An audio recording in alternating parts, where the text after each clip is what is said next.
A lot of queer people relate to monsters. We spend a lot of our lives being told that we're inherently monstrous. There's something so empowering about taking that abuse that has been aimed at you and turning it into something positive and poking fun at it even. You're gonna call me a monster. You're gonna demonize me. I'm gonna become a literal demon.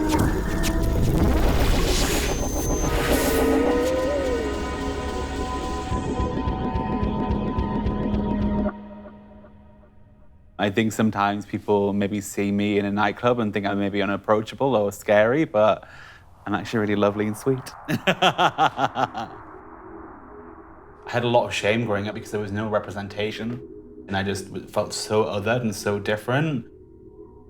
Being a fat, gender non-conforming queer person, I definitely felt unattractive and undesirable.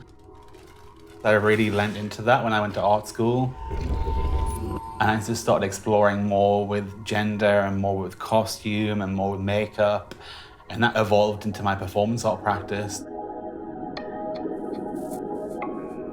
Who is Jazmin Bean?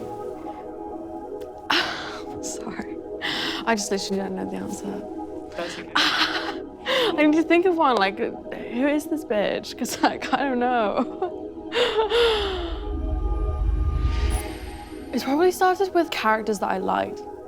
I was really a huge fan of Tim Burton, and my mum and dad were like, you know, always showing me horror films. Basically for Christmas, I was just asking for like special effects, like makeup stuff. I'd hear like in like the hallway because I had one white contact in, and I would push it more and more every day.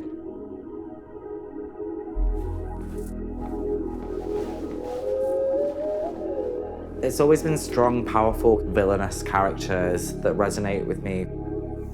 Growing up, I felt quite powerless to people's perceptions of me. I felt weak because I was the one being picked on. A part of me wished I was these powerful witches or wizards or villains who could strike down an enemy with the blink of an eye. I wanted people to be fearful of me.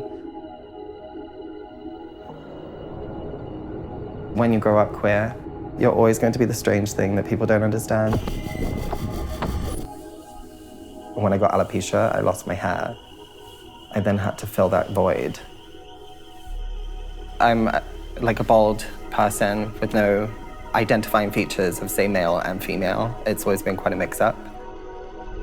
I was going on the train to work, or maybe in some eyeliner, and I got in on a busy carriage, and right at the end there was a family standing there.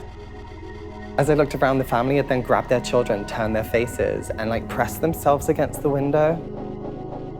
If my neutral is someone else's terrifying, then what can I do with that to then give them a reason to be shocked?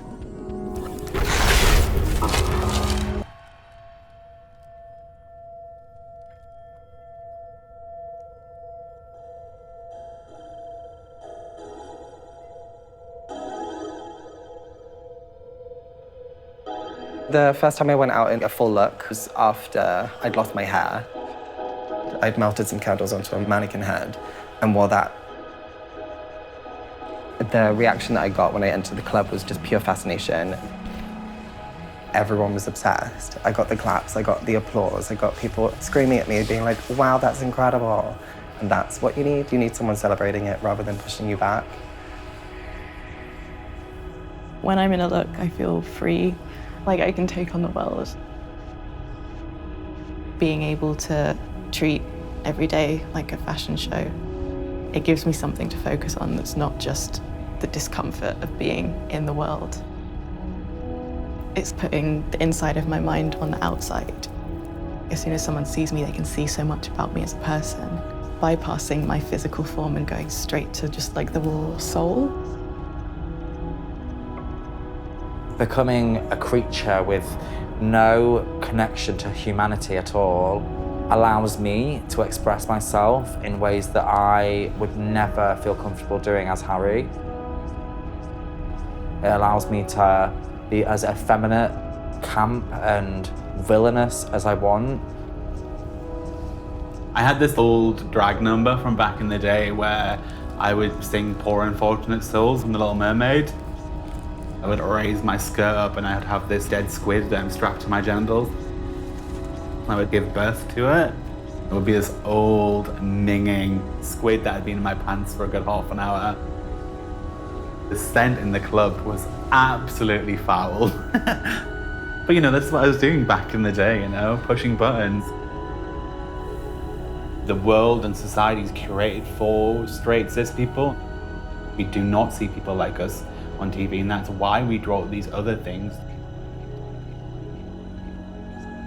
Queer people are so attracted to these entities because of the lack of boundaries. You really don't have to be tied to this thing that you want to escape so badly. Whether that's by the institution that you're in, or your home life, or the people that you're around, or just outside. This is just like so far from that. The reason why I dress up as monsters is because you get to control how people view you. It's comforting knowing that when people see me, they're seeing what I want them to see. They're judging my art as opposed to judging me as a person. People will turn and laugh and clap rather than look at me weirdly. That is power.